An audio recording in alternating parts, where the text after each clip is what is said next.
Le brief du mondial, présenté par Raja Tofek et Karim Droné. Bonjour à toutes et à tous, ravi de vous présenter le brief du mondial, le podcast spécial Coupe du Monde Qatar 2022 dont le coup d'envoi a été donné dimanche. Dans ce podcast, on reviendra tout d'abord sur la grandiose cérémonie d'ouverture. Nous parlerons aussi du premier match et le Qatar qui rate sa grande première. Et puis une deuxième partie consacrée à l'équipe nationale attendue mercredi pour ses débuts face à la Croatie. On parlera de tout ça avec notre consultant Karim Droné. Bonjour.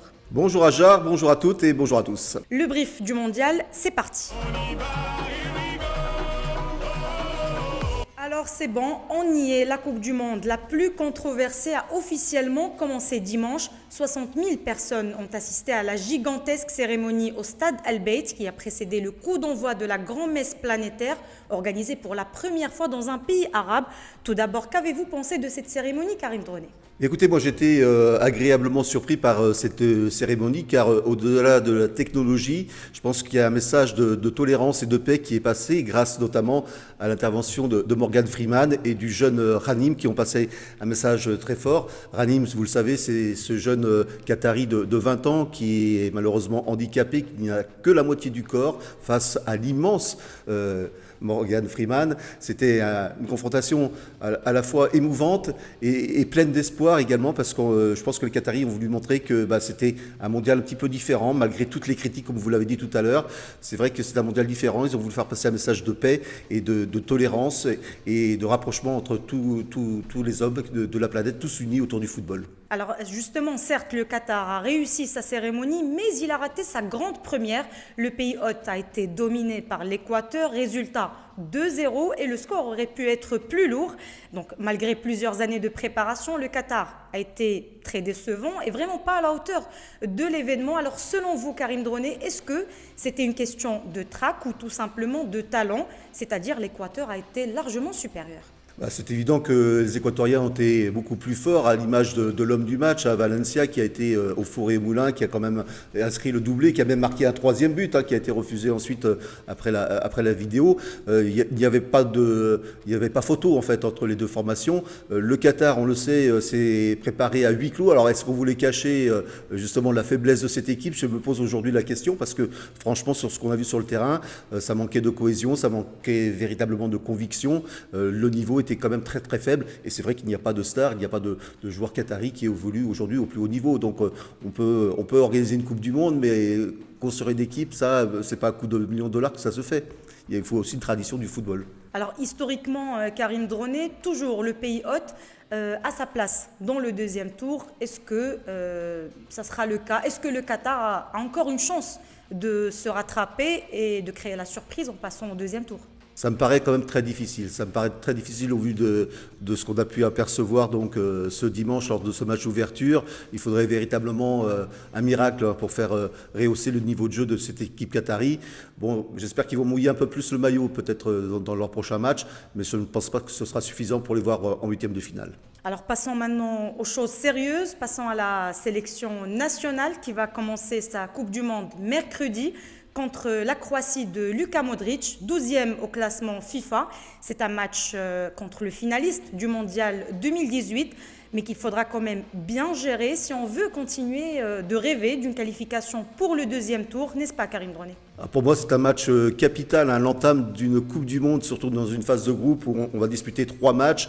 Il faut absolument assurer ce premier match, ne serait-ce qu'avoir au moins un match nul, tenir tête à cette équipe croate, pourrait d'abord donner de la confiance à tous nos joueurs, à nos Lions de l'Atlas, et surtout ça permettrait en termes de comptabilité déjà d'avoir un point, et ça c'est important, chaque point qui sera gagné dans cette phase de groupe sera très important, et il faut bien entamer ce match, le prendre très au sérieux, et je pense qu'il va falloir tout donner dans ce match. C'est un match un peu une finale avant l'heure finalement pour le Maroc qui, s'il arrive à déstabiliser cette équipe croate et peut-être à prendre l'ascendant, eh bien, entamera donc le mondial avec confiance et fera peur à ses prochains adversaires surtout. Pour la préparation, le Maroc a mis en place un bon programme de préparation malgré le manque de temps de préparation pour la plupart des nations, comme la France par exemple, qui n'a joué aucun match amical. On rappelle que le Maroc a joué 3 matchs amicaux. Donc récemment, la victoire 3-0 contre la modeste Géorgie, avant un succès 2-0 contre le Chili, puis un nul 0 partout contre le Paraguay. C'est une bonne préparation pour le Maroc ? Je trouve que c'est quand même une bonne préparation par rapport effectivement à ce qu'ont fait les autres sélections.